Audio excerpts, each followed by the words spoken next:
El aire en la sala del tribunal estaba cargado con el aroma de colonia cara y promesas rotas. A un lado estaba Nathan Harrington, un titán de la industria cuyo patrimonio neto eclipsaba el Producto Interior Bruto de pequeñas naciones. Su victoria estaba asegurada. Su expresión era una máscara de impaciencia y aburrimiento. Al otro lado, su esposa de 15 años, Genevieve, parecía pequeña y derrotada. Su futuro estaba a punto de decidirse con el trazo de un bolígrafo. La jueza, cansada por los procedimientos de la semana, se aclaró la garganta. Los papeles del divorcio estaban listos. Es la decisión de este tribunal, comenzó ella, pero nunca terminó. Porque en ese último momento desesperado, Genevieve metió la mano en su bolso. Su mano no temblaba. Y sacó un único documento doblado. Un documento que no solo redefiniría su futuro, sino que destruiría una dinastía. Era un acuerdo prenupcial. Y al final, junto a la suya, había una firma. Una firma que Nathan Harrington pronto juraría que nunca había hecho. Protegía un secreto que él mataría por mantener enterrado. El silencio que cayó sobre el Tribunal Supremo del Condado de Nueva York fue algo físico. Presionaba las pulidas mesas de roble. Silenciaba el lejano lamento de una sirena de la ciudad. Y le quitó el aire de los pulmones a Nathan Harrington. El único sonido era el leve y nítido crujido del papel envejecido al desdoblarse en las manos de Genevieve Harrington. La jueza Audrey Thompson, una mujer cuyo rostro había sido tallado por décadas de presenciar la falibilidad humana, parpadeó. Bajó el bolígrafo que sostenía sobre el decreto final de disolución. Señora Harrington, dijo, con una voz peligrosamente neutra. ¿Qué es eso? Es nuestro acuerdo prenupcial, señoría, dijo Genevieve. Su voz, que había sido un tímido susurro durante los últimos 3 días, de repente era clara y resonante. No era fuerte, pero llenó la sala. Al otro lado del pasillo, el abogado de Nathan, un depredador con traje de raya diplomática llamado señor Corbin, soltó una risa corta e incrédula. Señoría, con el debido respeto, esto es una fabricación desesperada de último minuto. Se ha establecido y acordado por ambas partes que no existe tal documento. Hizo un gesto despectivo hacia Genevieve. Mi cliente fue más que generoso en su propuesta. Una propuesta que la señora Harrington estaba dispuesta a aceptar hace no más de 5 minutos. El propio Nathan no había movido un músculo. Miraba fijamente el papel de mezcla de lino azul pálido en las manos de Genevieve. Lo reconoció. Un sentimiento frío, terrible y extraño que no había experimentado desde que era un niño con miedo a la oscuridad, comenzó a subirle por la espalda. No podía ser. Lo había destruido personalmente. Con sus propias manos, había quemado la única copia existente en la chimenea de su estudio hace 15 años, la noche después de su boda. Sí existe, señor Corbin, dijo Genevieve, con los ojos fijos en la jueza. Mi marido parece haber olvidado su existencia, como ha olvidado tantas otras cosas. Se puso de pie, con movimientos gráciles y deliberados, y se acercó al estrado. Su sencillo vestido azul marino, que momentos antes parecía lúgubre y simple, ahora parecía una armadura. Colocó el documento ante el secretario, quien lo deslizó con cuidado hacia la jueza Thompson. La jueza se puso sus gafas de lectura con una expresión indescifrable. La sala contuvo la respiración. El documento era sorprendentemente simple. No era el tomo grueso como una guía telefónica de jerga legal que uno podría esperar. Apenas tenía 5 páginas. Nathan finalmente encontró su voz. Era un gruñido bajo. Genevieve, ¿qué es esto? Es una locura. Detén este juego ridículo. Ella se giró para mirarlo y por primera vez en años no se inmutó ante su mirada. El miedo había desaparecido, reemplazado por una calma glacial. No es un juego, Nathan. Es una promesa que hicimos, un contrato. La jueza Thompson levantó la vista. Su mirada era aguda y penetrante. Miró por encima de sus gafas, primero a un Nathan visiblemente sudoroso, y luego a su abogado estupefacto. Señor Corbin, dijo la jueza, su voz cortando la tensión. Este documento, con fecha del 12 de mayo de 2010, parece llevar las firmas legítimas tanto de su cliente, el señor Nathan Harrington, como de la demandante, la señorita Genevieve Parker, como se la conocía entonces. Hizo una pausa, dejando que el peso de sus palabras se asentara. También lleva la firma de un testigo. Corbin tartamudeó. Una falsificación, señoría. Claramente una falsificación. Traeremos expertos, analistas de caligrafía. Puede ser, concedió la jueza Thompson, entrecerrando los ojos. Pero estoy más interesada en la cláusula 4B. Miró directamente a Nathan, cuyo rostro había pasado de bronceado y confiado a un blanco pálido y enfermizo. Una cláusula sobre la que le sugiero que refresque su memoria, señor Harrington.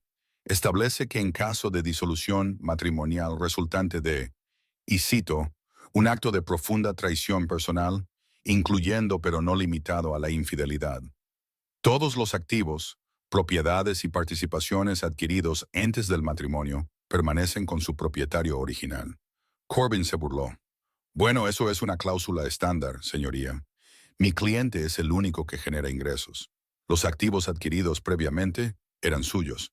Por favor, permítame terminar, señor Corbin, espetó la jueza, perdiendo la paciencia. Continúa con una excepción. Una participación mayoritaria del 51% en Harrington Innovations, la entidad fundamental para el éxito financiero posterior de la pareja, será transferida a la señorita Parker. La justificación, según está escrito aquí, es que esta entidad fue una asociación de visión, y su potencial se desbloqueó a través del apoyo y sacrificio conjunto durante los años fundacionales del matrimonio. La sala estalló en jadeos. La mandíbula de Corbin quedó abierta. Harrington Innovations no era un simple activo prematrimonial. Era la semilla de la que había crecido todo el imperio global de Harrington. Era la startup tecnológica en la que Nathan había puesto su corazón y alma antes de conocer a Genevieve.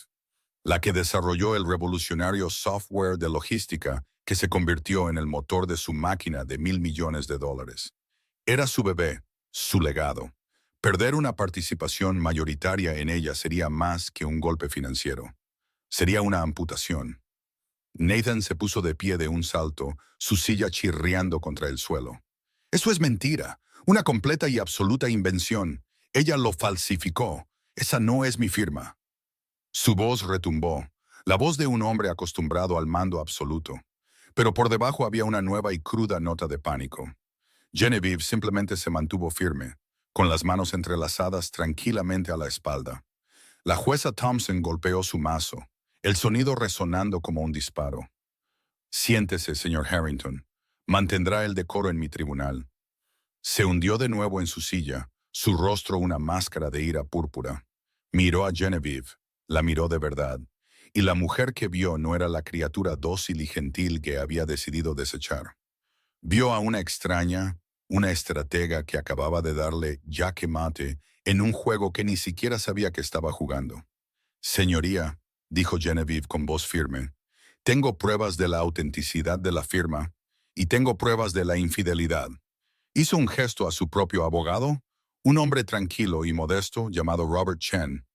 Él había estado observando los procedimientos con la paciente quietud de una garza.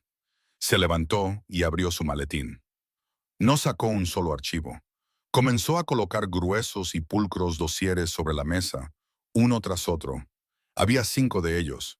Cada uno llevaba el nombre de una mujer diferente. El sonido del papel había iniciado el terremoto. La vista de esos dosieres era el tsunami que estaba a punto de arrasar el mundo de Nathan Harrington. La historia del acuerdo prenupcial no comenzó con abogados, sino con champán y luz de estrellas. 15 años antes, Genevieve Parker era una candidata a doctora en Historia del Arte. Trabajaba a tiempo parcial en una galería del Soho. Su vida era un cómodo mundo académico de investigación, libros polvorientos y la tranquila emoción de descubrir la historia detrás de una obra maestra olvidada. Nathan Harrington irrumpió en ese mundo como un meteorito. Era el mayor mecenas de la galería. Una fuerza carismática de la naturaleza que a los 35 años ya era una leyenda en los mundos de la tecnología y las finanzas. No era solo rico, era dinámico, inteligente y poseía una atención tan enfocada que hacía que cualquiera con quien hablara se sintiera como la única persona en el universo. Una noche, durante una exhibición privada, Ignoró al adulador dueño de la galería y se dirigió directamente a Genevieve. Ella estaba explicando nerviosamente la procedencia de una pieza impresionista menor a un posible comprador. «Dime algo que la placa no diga», había dicho él, clavando sus ojos azules en los de ella. Durante la siguiente hora, él escuchó de verdad, mientras ella hablaba con pasión sobre las pinceladas, sobre las cartas desesperadas del artista a su hermano, sobre el simbolismo oculto en la elección de una flor marchita. No estaba interesado en la pintura como una inversión. Estaba cautivado por la historia y por la narradora. El cortejo fue un torbellino. Viajes en helicóptero a los Hamptons, visitas privadas al Met después del cierre, cenas en París. Para una mujer cuya mayor emoción era encontrar un libro raro, era embriagador. Amaba su mente, decía él. Le encantaba que no fuera como las otras mujeres de su círculo. Mujeres cuyas ambiciones se medían en quilates y metros cuadrados. La llamaba su punto de quietud en un mundo que gira. Sus amigos desconfiaban. Su amiga más cercana, Sarah Jenkins, una defensora pública aguda e ingeniosa, fue la que más se pronunció. «Jen, ese hombre es un tiburón», le dijo una tarde mientras tomaban café. «Los tiburones no cambian su naturaleza solo porque admiren a un delfín». Genevieve lo había descartado como cinismo. Estaba enamorada. El tema del acuerdo prenupcial surgió un mes antes de la boda. Fue Nathan quien lo sacó. Por supuesto, lo hizo con una facilidad ensayada, presentándolo como una mera formalidad, una parte de una planificación patrimonial responsable. «Es para los abogados, Jen, no para nosotros», había dicho, sentado en la enorme sala de estar de su ático. Las luces de la ciudad brillaban debajo de ellos como una constelación caída. «Solo protege lo que es mío antes de casarnos y lo que es tuyo. Borrón y cuenta nueva». Sus abogados, liderados por un señor Corbin más joven pero no menos depredador, redactaron un documento tan frío y brutal como una adquisición corporativa. Estipulaba que en caso de divorcio, Genevieve recibiría un pago único. Generoso para cualquier estándar normal, pero una miseria en comparación con la fortuna que ella le ayudaría a construir. Renunciaba a sus derechos sobre cualquier reclamo presente o futuro de sus negocios. Sarah, a quien Genevieve le había pedido que lo revisara, estaba horrorizada. «Esto no es un acuerdo prenupcial, Jen, es una estrategia de salida». Su estrategia de salida. Estás renunciando a tu vida. Está construyendo una jaula y te pide que le ayudes a soldar la puerta. Entre lágrimas, Genevieve confrontó a Nathan. No quería una fortuna, pero tampoco quería sentirse como una empleada temporal. Habló de compañerismo, de construir una vida juntos. Aquí fue donde Nathan demostró su genio para la manipulación. Fingió estar herido y luego comprensivo. La miró con esos ojos devastadoramente sinceros y le dijo que tenía razón. «Tienes razón», había dicho, tomándole las manos. «Este documento es frío. Es obra de Corbin. No refleja lo que somos». Luego se acercó a su escritorio. «Hagamos el nuestro, uno de verdad. Una promesa entre tú y yo». Sacó 2 hojas de su papelería personal, el papel grueso y cremoso con un tinte azul pálido. «Olvida a los abogados», dijo con una sonrisa conspiradora. «Escribamos algo que importe». Escribió a mano un nuevo acuerdo. Era simple, lleno del lenguaje romántico y colaborativo que ella había usado. Incluyó las cláusulas estándar sobre la protección de los activos prematrimoniales, pero luego añadió una nueva. La cláusula 4B.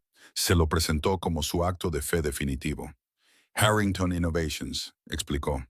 «Ese es mi pasado. Es la base. Todo lo que construya a partir de ahora, contigo a mi lado, será nuestro.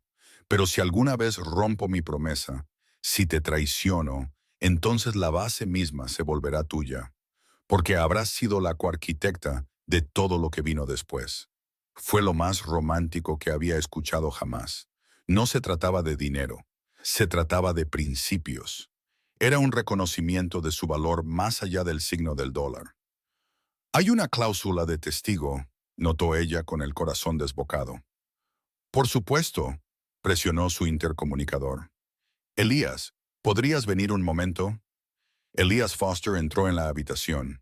Era la mano derecha de Nathan, un caballero mayor y tranquilo que había estado con Nathan desde el principio. Era más un mentor que un empleado, la mano firme que había guiado a Nathan a través de los difíciles primeros años de su primera empresa. Elías tenía un rostro amable y cansado, y miraba a Genevieve con genuino afecto. Elías, amigo mío, dijo Nathan cálidamente, Genevieve y yo solo estamos firmando un acuerdo privado, una pequeña promesa para nuestro futuro. Nos honraría que fueras el testigo. Elías sonrió. Por supuesto, Nate. Cada uno firmó las dos copias idénticas escritas a mano. Genevieve firmó como Genevieve Parker. Nathan firmó con su rúbrica completa y elaborada. Elías firmó debajo de ellos. Una para ti, una para mí, dijo Nathan, entregándole una copia a Genevieve. Sostuvo la otra. ¿Y esta? Esta es solo para nosotros. Al día siguiente, Genevieve llevó su copia a un notario y luego la guardó en una caja de seguridad. Sintiéndose la mujer más afortunada del mundo, le contó a Sarah lo que había sucedido, cómo Nathan lo había entendido todo. Sarah se mantuvo escéptica. Espero que tengas razón, Jen. De verdad lo espero. Pero guarda ese documento en un lugar seguro y obtén una copia de la notarización. La boda fue un cuento de hadas. En su noche de bodas, mientras estaban junto a la chimenea en su nuevo hogar, Nathan les sirvió 2 vasos de whisky de reserva. Levantó su copia del acuerdo. Por nuestra promesa, dijo con voz ronca, sin abogados, sin extraños, solo nosotros. Y con un gesto teatral arrojó el documento al fuego crepitante. Genevieve vio cómo el papel azul pálido se enroscaba, se ennegrecía y se convertía en cenizas. Sintió una punzada momentánea de inquietud, pero entonces él la besó y ella se dijo a sí misma que era un acto simbólico, un gesto que demostraba que nunca lo necesitarían. Confiaba tanto en ella. Lo que ella no sabía era que el acto no era simbólico, era táctico. Creía que la suya era la única otra copia existente. Y confiaba en que con los años, entre mudanzas y la feliz complacencia del matrimonio, se perdería, se olvidaría o se extraviaría. Acababa de crear la ilusión perfecta de justicia. Mientras se aseguraba de que el brutal acuerdo prenupcial corporativo, redactado por Corbin, siguiera siendo el único que su equipo legal tenía archivado, al que recurriría si esto alguna vez terminaba. Había construido la jaula y la había convencido de que era un castillo. Durante 15 años, Genevieve había vivido en ese castillo. Organizó sus cenas, encantó a sus socios comerciales, crió a sus 2 hijos y lentamente, pieza por pieza, dejó que sus propias ambiciones e identidad se desvanecieran, convirtiéndose en la señora Nathan Harrington. La vibrante historiadora del arte era ahora solo una compañera, el punto de quietud que él había querido. Y nunca, jamás, olvidó dónde había guardado ese trozo de papel. El aplazamiento del tribunal no se sintió como una pausa, sino como la frenética carrera por un terreno elevado antes de una inundación. En el momento en que la jueza Thompson decretó un receso de una semana para que ambas partes se prepararan para una audiencia formal sobre la validez del acuerdo, la maquinaria de guerra de Harrington se puso en marcha. Nathan, con el rostro como una máscara de tormenta, salió furioso de la sala, flanqueado por una falange de abogados. No miró a Genevieve. Ladró a su teléfono antes incluso de que las pesadas puertas se cerraran. Consíganme todo. Quiero que desmonten su vida, pieza por pieza. Quiero saber qué desayunaba en tercer grado. Quiero a cada exnovio, a cada amigo descontento, cada error financiero. Kevin y usen al equipo A. El equipo A era su eufemismo para una despiadada firma de investigaciones privadas, conocida por su habilidad para fabricar escándalos donde no existían. Para Nathan, la verdad era una mercancía y estaba dispuesto a gastar millones para crear su propia versión de ella. El señor Corbin acorraló a Robert Chen en el pasillo. El contraste era evidente. Corbin, alto, agresivo, impecablemente vestido. Chen, de estatura media, con un traje ligeramente arrugado y sosteniendo un gastado maletín de cuero. Ha cometido un grave error, Chen, sisió Corbin, con voz baja y amenazante. Esta artimaña le saldrá por la culata de forma espectacular. Ese documento es una falsificación ridícula y lo demostraremos. Cuando lo hagamos, contrademandaremos a su clienta por fraude y a usted por enjuiciamiento malicioso. Será inhabilitado antes de que pueda siquiera presentar una apelación. Chen se ajustó las gafas. El documento es auténtico, señor Corbin, y las afirmaciones de mi clienta están fundamentadas. Le sugiero que aconseje a su propio cliente que se prepare para una negociación basada en los términos que se describen en él. Corbin soltó una risa seca y sin humor. ¿Negociar? Vamos a aniquilarlos. Cuando terminemos, la señora Harrington no podrá permitirse ni un billete de autobús para salir de esta ciudad. La primera salva se disparó 2 días después. Un sórdido tabloide en línea, conocido por ser el medio favorito del equipo de relaciones públicas de Nathan para filtrar historias dañinas sobre sus rivales, publicó una historia en primera plana. El titular gritaba: "El complot de falsificación de la esposa despechada". El intento desesperado de Genevieve Harrington de falsificar un acuerdo prenupcial tras una aventura con un hombre más joven. La historia era una obra maestra de insinuaciones y medias verdades. Pintaba a Genevieve como una cazafortunas vengativa que, al enterarse de que Nathan la dejaba, conspiró para falsificar el documento. Incluía fotos granuladas de ella almorzando con su primo, un hombre 10 años menor que ella, enmarcadas para parecer una cita romántica clandestina. Incluso citaba a una fuente anónima cercana a la familia, probablemente una criada o un chofer generosamente pagado por una cita inventada. Esta fuente hablaba del comportamiento errático de Genevieve y de sus gastos extravagantes en los meses previos al divorcio. El ataque fue quirúrgico. Estaba diseñado para envenenar el pozo, para pintarla como una figura poco fiable e inmoral ante la opinión pública, antes de que tuviera la oportunidad de presentar su caso en un tribunal. Las llamadas telefónicas comenzaron de inmediato. La escuela privada donde estaban matriculados sus hijos, Olivia de 12 años y Ben de 10. Padres preocupados, amigos susurrantes, buitres de los medios de comunicación. Las paredes de la jaula dorada en la que había vivido durante 15 años de repente parecieron encogerse. El aire se enrareció. Esa noche, Genevieve se sentó en la cocina de la casa adosada que ahora alquilaba. El silencio solo era roto por el zumbido del refrigerador. Sus hijos estaban con sus padres durante la semana, protegidos de las consecuencias inmediatas. Pero ella sabía que era solo cuestión de tiempo antes de que resultaran heridos por la metralla de la guerra de sus padres. Estaba mirando el odioso artículo en su tableta cuando su abogado la llamó. «Es una campaña de desprestigio clásica, Genevieve», dijo Robert Chen, su voz calmada y tranquilizadora en medio de la tormenta. «Es feo, pero es predecible. Es lo que hacen los matones cuando se asustan. No lo leas, no respondas. Está usando la vida de nuestros hijos, Robert», susurró ella, con la voz quebrada. «Está poniendo a nuestros amigos en mi contra. Lo está tergiversando todo. Sabíamos que lo haría. Ahora tenemos que concentrarnos. Van a atacar el documento en 2 frentes, la firma y el testigo. El experto en caligrafía afirmará que la firma es una falsificación magistral pero detectable, y harán todo lo que esté en su poder para desacreditar o silenciar al testigo. Tenemos que encontrar a Elias Foster antes que ellos. El nombre quedó flotando en el aire. Elias Foster, el hombre de rostro amable que había sido testigo de su promesa. Fue expulsado de la empresa hace unos 10 años, recordó Genevieve. Nathan dijo que lo despidieron, que había hecho una serie de malas inversiones con fondos de la empresa. Nathan lo presentó como una traición. Estaba desconsolado, dijo.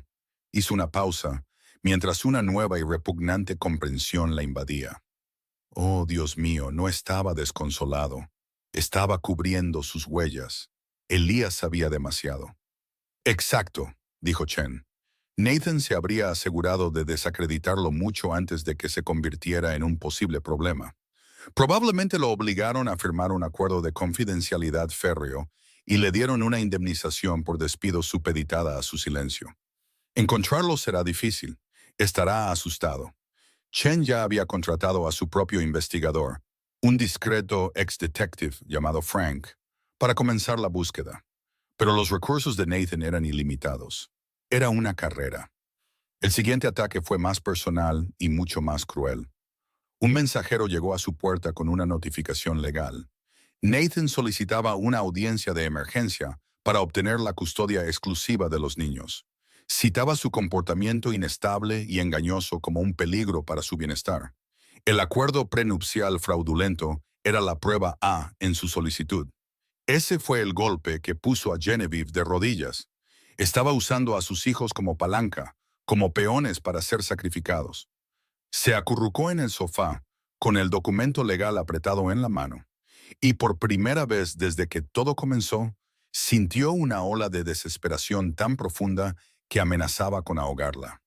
La tranquila determinación que había sentido en el tribunal se evaporó, reemplazada por un miedo crudo y visceral. No solo intentaba ganar, intentaba aniquilarla, borrarla de su propia vida, de la vida de sus hijos. Fue en ese momento de oscuridad, acurrucada en el sofá de una casa alquilada, cuando su teléfono volvió a sonar. Era Sarah Jenkins. Acabo de ver la solicitud de custodia, dijo Sarah, su voz llena de una furia fría. Ese absoluto desgraciado. Hubo una pausa. Jen, escúchame. Esto es lo que él quiere. Quiere que te quiebres. Quiere que te derrumbes y te rindas. Y te devolverá a tus hijos y una vida tranquila. ¿Entiendes? Es una táctica. Me va a quitar a mis hijos, sollozó Genevieve. No, no lo hará, dijo Sarah, su voz endureciéndose con determinación. No vamos a dejarlo. Ese hombre tiene más esqueletos en su armario que un cementerio. Luchaste en ese tribunal. Ahora levántate de ese suelo y sigue luchando. Encuentra a ese testigo. Demuestra esa firma. Quema su imperio hasta los cimientos si es necesario. Querías una guerra. La tienes. Es hora de empezar a lanzar tus propias bombas. Las palabras de Sarah atravesaron el miedo. Tenía razón. Esto ya no se trataba solo de un acuerdo prenupcial. Se trataba de supervivencia. Genevieve se secó las lágrimas, con los nudillos blancos mientras agarraba el teléfono. La desesperación se estaba endureciendo en algo más, algo frío y afilado. Rabia. Está bien, dijo con voz baja y firme. Está bien, Sarah. ¿Cuál es el primer objetivo? El imperio había contraatacado. Ahora, la rebelión comenzaría.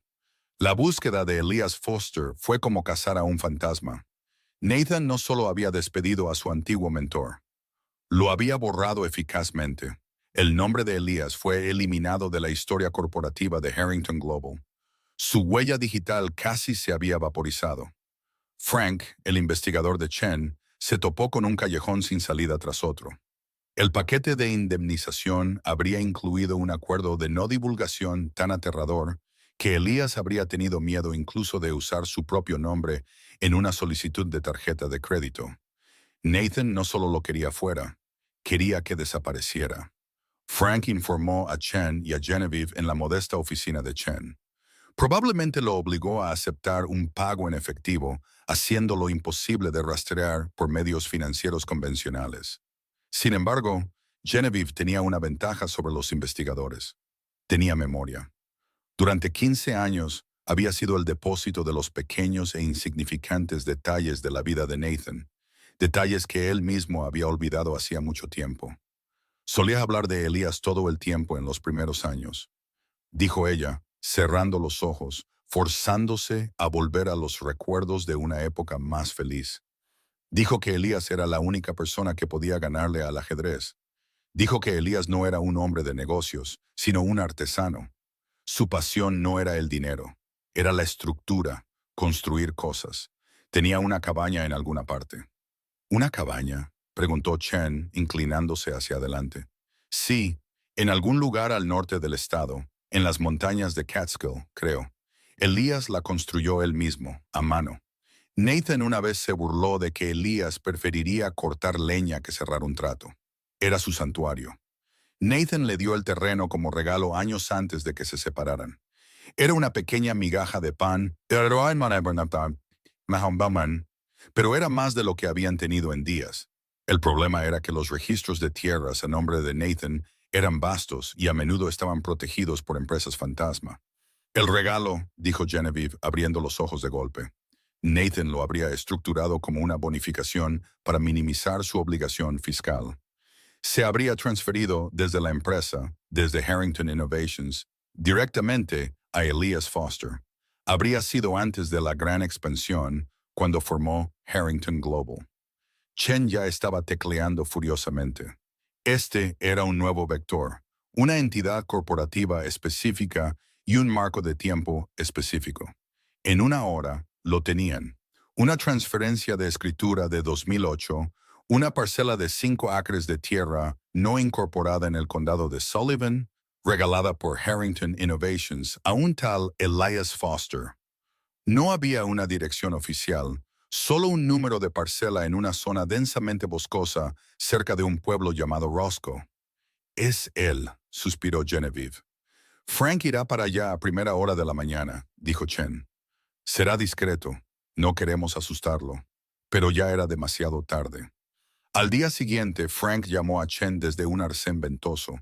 Ha estado aquí, oh su gente. La cabaña está vacía, pero estuvo habitada recientemente. Hay una cafetera fría en la estufa. El correo de los últimos días está sobre la mesa. Pero el hombre se ha ido. Y un vecino con el que hablé, un tipo que vive más abajo, dijo que un todoterreno negro con lunas tintadas estuvo aparcado al final del camino de entrada durante la mayor parte de la tarde de ayer. Se fueron justo antes del anochecer. La sangre de Genevieve se heló. El equipo de Nathan no había necesitado buscar. Sabían exactamente dónde estaba Elías. Habían llegado a él primero. ¿Lo amenazaron? ¿Le pagaron?, preguntó ella, paseando por su sala de estar. Probablemente ambas cosas, dijo Chen sombríamente. Ahora está comprometido. Incluso si lo encontramos, el equipo de Corbin argumentará que lo coaccionamos o sobornamos. Su credibilidad como testigo está por los suelos. Fue un golpe devastador. Su clave para autenticar la firma se había ido. Todo lo que tenían era el documento en sí, que el ejército de expertos de Nathan ahora tildaba públicamente de falsificación de alta tecnología. La narrativa se estaba afianzando. Genevieve era la esposa desesperada e intrigante. Nathan era el marido agraviado y magnánimo. Esa noche, incapaz de dormir, Genevieve se encontró en el estudio de su casa alquilada. Estaba desempacando las últimas cajas de su antigua vida. Una dolorosa excavación arqueológica a través de 15 años de matrimonio. Abrió un pesado baúl lleno de viejos álbumes de fotos y recuerdos. Había fotos de ella y Nathan, jóvenes y sonrientes, fotos de los primeros pasos de los niños, sus primeros cumpleaños, la vida que él ahora intentaba reducir a cenizas. Cerca del fondo había una carpeta de cuero que no había abierto en más de una década. Contenía las obras de arte y las cartas de su vida académica, la persona que era antes de convertirse en la señora Harrington. Sacó un grueso fajo de cartas atadas con una cinta descolorida. Eran de su correspondencia con otros historiadores, con museos, con casas de subastas. Y entonces lo vio. Escondido dentro del fajo había un sobrehecho del familiar papel de mezcla de lino azul pálido. Su corazón se detuvo. Era una carta de Nathan. No una nota romántica, sino una formal de los primeros días de su noviazgo.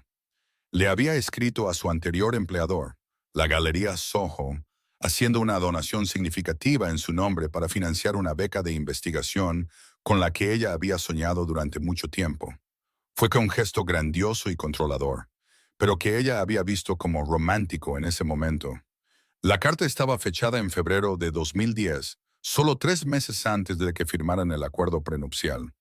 Y al final estaba su firma, su rúbrica completa, orgullosa y elaborada. Se apresuró a buscar el acuerdo prenupcial, del cual Chen le había dado una copia de alta calidad. Puso la copia junto a la carta. No era una experta en caligrafía, pero incluso para su ojo inexperto eran idénticas. La presión del bolígrafo, la floritura única en la H, el espaciado preciso. Era él. Pero esa no era la bomba. La bomba era el membrete. En la parte superior de la página no decía Nathan Harrington. Decía Harrington Innovations. Y debajo, Oficina del Director Ejecutivo. Había escrito esta carta de donación oficial en la misma papelería personal que había usado para su acuerdo privado. La papelería que, según sus archivos legales, era solo para uso personal y nunca para negocios. Una parte clave de su argumento de que el acuerdo prenupcial era un documento no oficial y no vinculante. Esta carta demostraba que eso era mentira. Usaba este papel para correspondencia financiera oficial y vinculante. Pero había más. Recordó algo más. Otro detalle enterrado por el tiempo. Cuando hizo la donación, la galería, como cuestión de protocolo, le había enviado una carta de aceptación formal, reconociendo el regalo y sus términos, y a ella, como beneficiaria, le habían enviado una copia de esa carta. Buscó frenéticamente en otra carpeta, esta llena de viejos documentos profesionales. Y allí estaba, una carta del director de la galería dirigida al señor Nathan Harrington, Harrington Innovations. Comenzaba, gracias por su promesa legalmente vinculante de, y hacía referencia a su carta por fecha. Era un reconocimiento contemporáneo de un tercero de que una carta escrita en esa misma papelería se consideraba un documento legal vinculante. Le temblaban las manos. Esta era la prueba. No era tan dramático como un testigo sorpresa, pero en el mundo frío y lógico del derecho contractual, era un misil guiado. No solo autenticaba la firma, autenticaba el propio papel en el que estaba escrita como un medio para sus promesas legales y financieras vinculantes. Destrozaba toda su defensa. Llamó a Robert Chen, su voz eléctrica de emoción. Robert, lo tengo bien atrapado.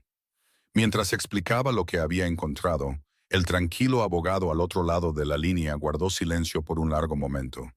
Cuando finalmente habló, había un nuevo y peligroso filo en su voz, el filo de un luchador al que le acaban de entregar el arma perfecta. Genevieve, dijo lentamente, no toques esos documentos. No los muevas. Voy a enviar un mensajero independiente para recogerlos y ponerlos en una bóveda segura ahora mismo. La audiencia es en 2 días. El señor Corbin está a punto de tener un día muy, muy malo. El ambiente en la sala de la jueza Thompson para la segunda audiencia estaba aún más cargado que en la primera. Nathan Harrington se sentó con confianza, flanqueado por un señor Corbin de aspecto engreído y 2 abogados subalternos. Había pasado la semana controlando magistralmente la narrativa. Su equipo había presentado un voluminoso informe de un analista de caligrafía de renombre nacional que concluía con un 99% de certeza que la firma en el acuerdo prenupcial era una falsificación digital y química magistral. También habían presentado una declaración jurada de un aterrorizado Elias Foster, sin duda escrita por los abogados de Nathan, afirmando que nunca había sido testigo de tal documento y que su firma también era una falsificación. La victoria de Nathan parecía no solo probable, sino inevitable. Captó la mirada de Genevieve cuando ella entró y le lanzó una mirada de lástima mezclada con desprecio. Era la mirada de un rey desterrando a un cortesano que se había atrevido a disgustarlo. La audiencia comenzó con Corbin, exponiendo su caso con un toque teatral. Calificó el acuerdo prenupcial de fantasía patética y las acciones de Genevieve de Mancha en la santidad del contrato matrimonial. Hemos proporcionado un testimonio experto irrefutable, señoría, declaró Corbin, señalando su montaña de archivos. La firma es falsa. El testigo ha negado su participación. Simplemente no queda nada más que discutir, aparte de las severas sanciones legales que la señora Harrington debe enfrentar ahora por este intento de fraude. La jueza Thompson miró a Robert Chen. Señor Chen, su respuesta. Chen se puso de pie, tranquilo como siempre. Señoría, no necesitamos refutar las afirmaciones de sus expertos sobre la firma, porque no vamos a debatir la autenticidad de la firma. Vamos a demostrarla. Sacó la carta que Nathan había enviado a la Galería de Arte, sellada en una bolsa de pruebas protectora. La presentó como prueba B, señoría. Esta es una carta escrita por el señor Harrington 3 meses antes del acuerdo prenupcial, en la misma papelería personal. Es una carta en la que hace una promesa financiera sustancial y legalmente vinculante. Tenemos esa firma y también tenemos la prueba C. Luego presentó la respuesta de la galería, una prueba que se refería explícitamente a la carta de Nathan como una promesa legalmente vinculante. Todo el caso del señor Harrington se basa en la ficción de que esta papelería era solo para notas informales y que, por lo tanto, el acuerdo prenupcial no era un documento serio, explicó Chen, su voz resonando con una nueva autoridad. Estos documentos demuestran que el señor Harrington usó este mismo papel para asuntos financieros oficiales y vinculantes. Su argumento es una mentira. Dejó que la palabra flotara en el aire. Mentira. Corbin se puso de pie de un salto, farfullando objeciones, pero la jueza Thompson lo silenció con un gesto. Estaba estudiando las nuevas pruebas con intenso interés. La trampa se había cerrado. El equipo de Nathan había gastado todos sus recursos en desacreditar una firma, pero Chen los había flanqueado al autenticar el papel mismo. El rostro de Nathan había perdido su sonrisa de confianza. Miraba fijamente la carta, un destello de confusión y furia en sus ojos. Se había olvidado por completo de ella. Además, señoría, continuó Chen, aprovechando su ventaja, la existencia de esta correspondencia que haremos que nuestro propio experto verifique contra el acuerdo prenupcial hace que la declaración jurada coaccionada del señor Foster sea irrelevante. La evidencia documental es clara. Un murmullo recorrió la sala. La marea acababa de cambiar, rápida y brutalmente. La jueza Thompson miró a Corbin, su expresión gélida. Señor Corbin, estoy admitiendo estos documentos como prueba. Le sugiero que se tome un momento para consultar con su cliente. Era una señal clara. La jueza no solo estaba aceptando la evidencia, la estaba creyendo. Pero Genevieve sabía que esto era solo una parte de la batalla.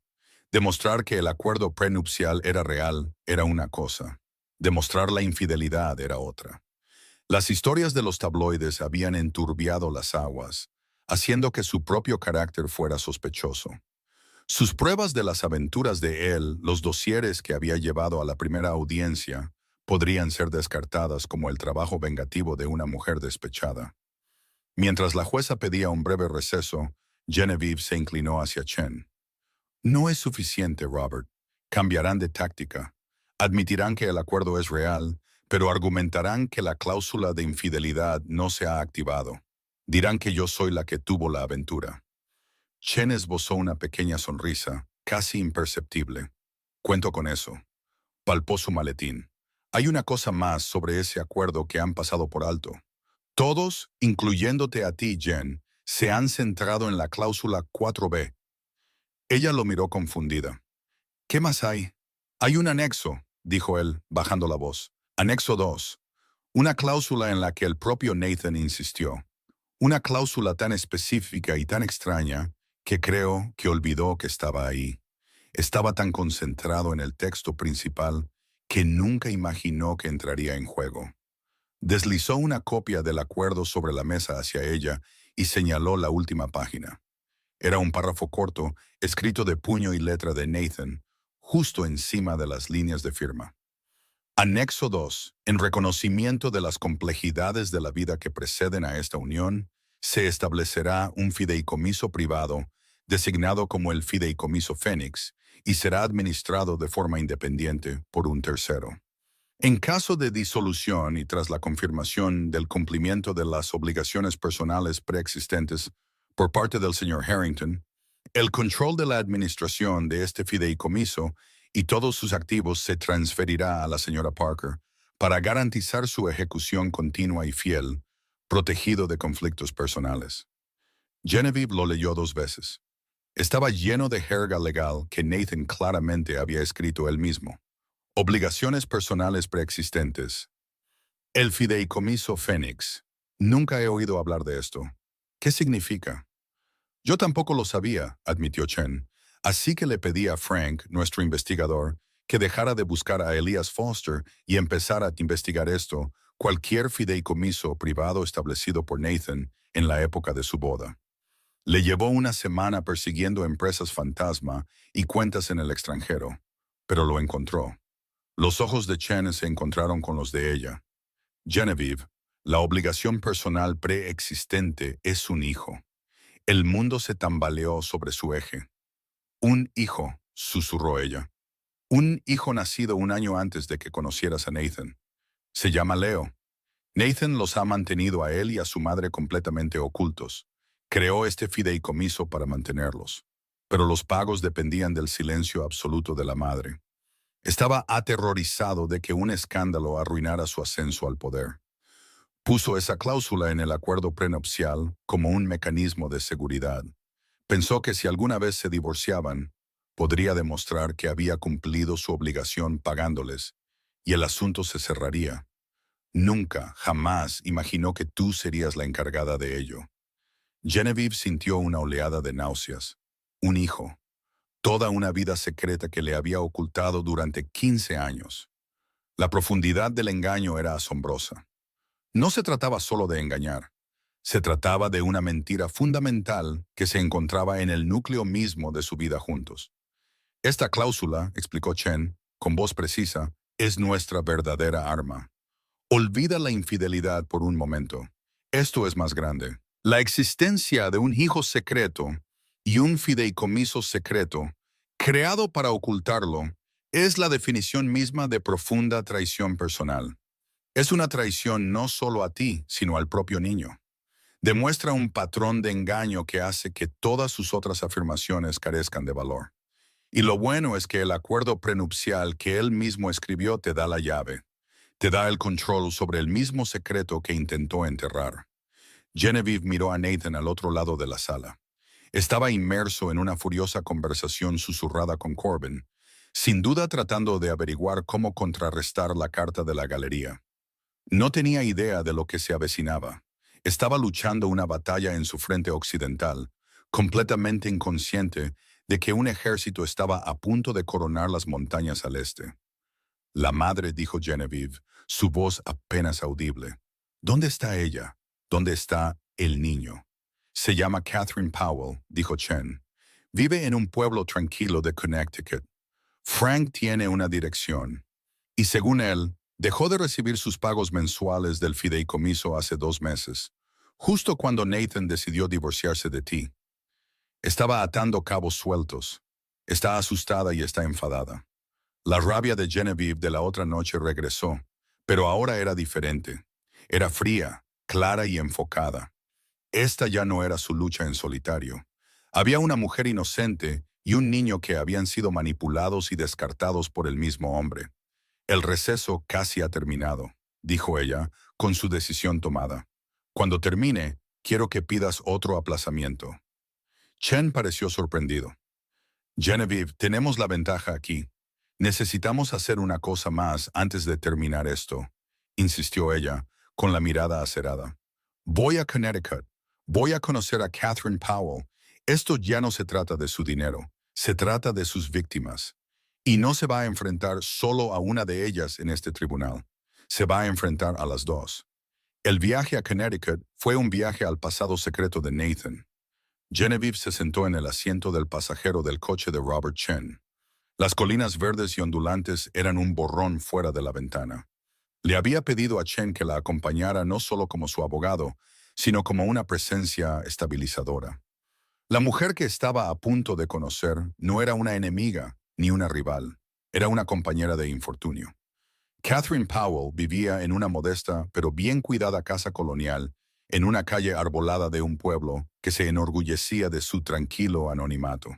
Era el tipo de lugar que un hombre como Nathan elegiría para esconder un secreto, agradable, corriente y completamente fuera del radar de las páginas de sociedad. Mientras subían por el camino de piedra, el corazón de Genevieve latía con fuerza. ¿Qué diría? ¿Cómo se empieza una conversación con la mujer que compartió una historia oculta con tu marido? La puerta se abrió antes de que pudieran llamar. Una mujer estaba allí, con el rostro pálido y marcado por la preocupación, pero sus ojos, de un profundo e inteligente color marrón, eran resueltos. Era menuda, con el pelo oscuro y rizado recogido, y se comportaba con una tranquila dignidad. Esta era Catherine Powell. «Debes ser Genevieve», dijo. Su voz era suave, pero firme. «Te estaba esperando. Por favor, entra». La casa era cálida y vivida, llena de libros y materiales de arte. Había fotos de un niño sonriente de pelo oscuro por todas partes. Leo. Tenía los ojos de Nathan. Se sentaron en la sala de estar, un silencio incómodo flotando entre ellas. Chen, sintiendo que esta era una conversación que debía ocurrir sin abogados, se excusó para atender una llamada en el jardín.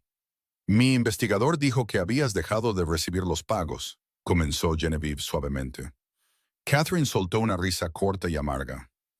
El día que su abogado me entregó un nuevo acuerdo de no divulgación, mucho más restrictivo. Los pagos se detuvieron. Quería asegurarse de mi silencio antes de solicitar el divorcio de ti. Cuando me negué a firmarlo, me cortó el suministro. Amenazó con demostrar que era una madre no apta y quitarme a Leo, el mismo hombre que ha visto a su hijo un total de 5 veces en toda su vida. Los paralelismos eran escalofriantes. Estaba usando la misma táctica con ambas. Me dijo que fuiste una aventura de una noche, confesó Genevieve, las palabras sabiendo a ceniza. Un error que tuvo que gestionar. Los ojos de Catherine brillaron con un dolor que claramente todavía estaba a flor de piel. Estuvimos juntos casi 2 años. Yo era una analista junior en un banco que ayudaba a financiar Harrington Innovations. Era brillante, encantador. Ya conoces la historia. Me enamoré de él. Pensé que me amaba. Cuando le dije que estaba embarazada, cambió. Todo se centró en el escándalo, en cómo arruinaría su imagen pública, en cómo destruiría la empresa que estaba a punto de sacar a bolsa. Miró hacia una foto de su hijo pateando un balón de fútbol. Me convenció de que me marchara. Dijo que era la única manera de garantizar un futuro para nuestro hijo. Creó el fideicomiso Fénix, lo llamó así, tan dramático. Dijo que era sobre nuestro hijo resurgiendo de las cenizas de nuestra relación. Me hizo prometer que nunca lo contactaría, que nunca revelaría la paternidad de Leo. Dijo que si lo hacía, usaría su poder para asegurarse de que nunca volviera a ver a mi hijo. Yo era joven y estaba aterrorizada. Así que acepté. Puso una cláusula sobre el fideicomiso en nuestro acuerdo prenupcial, dijo Genevieve en voz baja. Catherine la miró, sorprendida. ¿Hizo qué? Nunca pensó que se encontraría o que el acuerdo saldría a la luz, y en él me dio. Le dio a su esposa el control final sobre el fideicomiso en caso de divorcio. Durante un largo momento, Catherine se quedó mirándola. Luego, por primera vez, una lenta sonrisa se extendió por su rostro. Era una sonrisa de pura e inalterada ironía. La pura arrogancia del hombre era casi cómica. En su intento de construir un sistema de control infalible, había creado el mismo mecanismo de su propia caída. Así que, el hombre que ha pasado 16 años tratando de mantenernos separadas, ahora ha unido legalmente nuestros futuros, reflexionó Catherine. Poético. Él también está tratando de quitarme a mis hijos, dijo Genevieve. Me está pintando como un monstruo inestable y fraudulento en la prensa. Está tratando de borrarme, porque somos las dos personas que sabemos quién es él realmente, dijo Catherine, su voz endureciéndose, detrás del encanto, detrás de los miles de millones. Es un cobarde. Le aterra todo lo que no puede controlar, la verdad. Un entendimiento pasó entre las dos mujeres, sólido y tácito. No eran rivales. Eran aliadas forjadas en el fuego de una traición común. Eran las arquitectas de su pasado y su presente.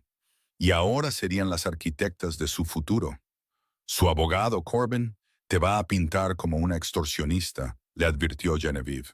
Dirá que estás conspirando conmigo para obtener un pago mayor.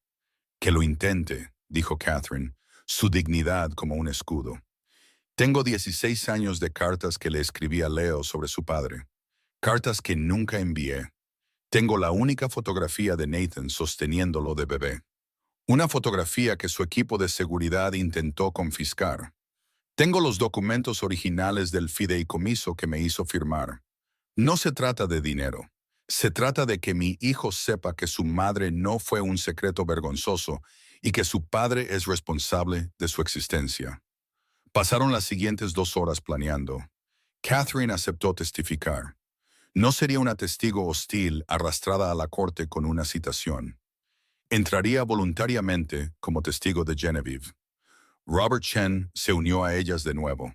Su mente legal estructuró cuidadosamente el testimonio de Catherine para que fuera fáctico, irrefutable y devastador. Mientras Genevieve y Chen se iban, Catherine detuvo a Genevieve en la puerta. Genevieve dijo, con expresión seria, «Cuando obtengas el control de ese fideicomiso, no quiero su dinero, quiero su nombre.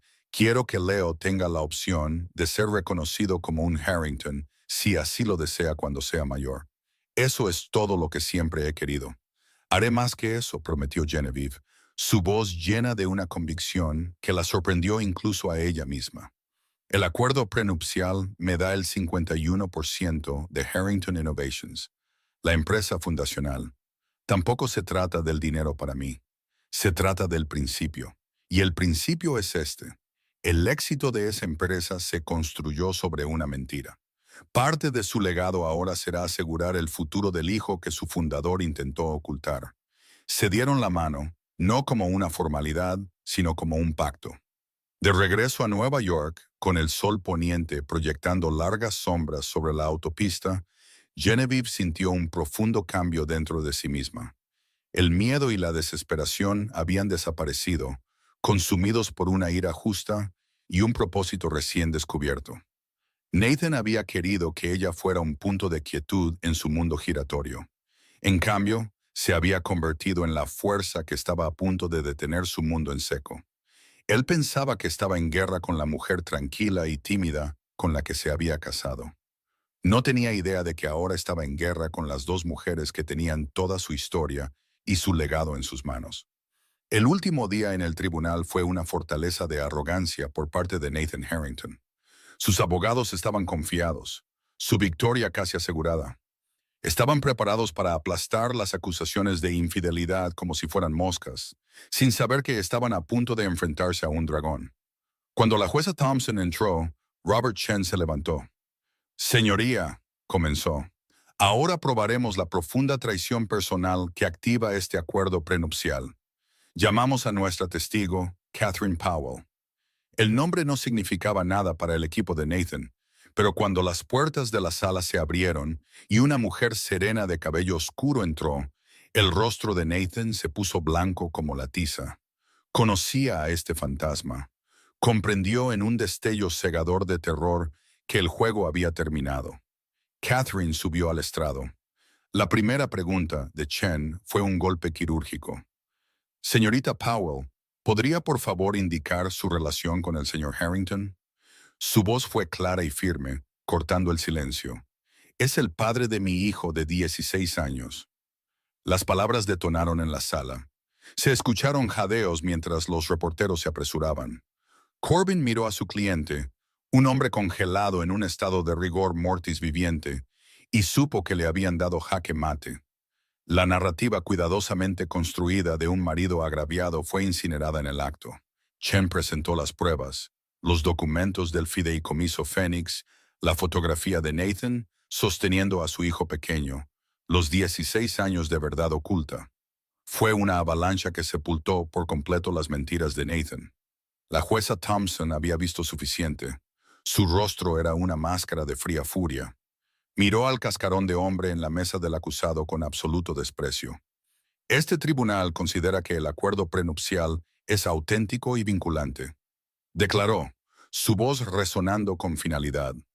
«El testimonio escuchado hoy prueba un engaño tan profundo que es asombroso. Por lo tanto, el tribunal ordena la ejecución inmediata del acuerdo».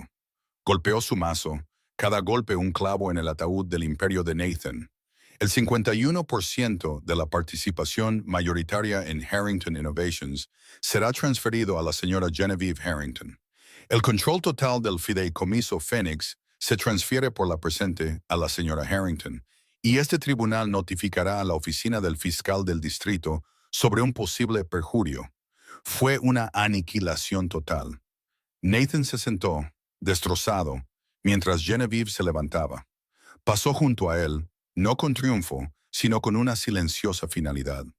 Se encontró con Catherine y las dos mujeres compartieron una mirada de solidaridad, un pacto silencioso entre los dos pilares de la verdad que él había intentado enterrar. Cuando Genevieve salió del juzgado hacia las brillantes luces intermitentes de una nueva vida, no era solo una divorciada. Era una vencedora, una superviviente que había usado la verdad como arma y había reclamado no solo su fortuna, sino su alma. Esa fue la increíble historia de Genevieve Harrington, una mujer que demostró que la persona más silenciosa en la habitación es a menudo la más peligrosa. Esto no fue solo un divorcio. Fue una clase magistral de estrategia, paciencia y el poder inquebrantable de la verdad.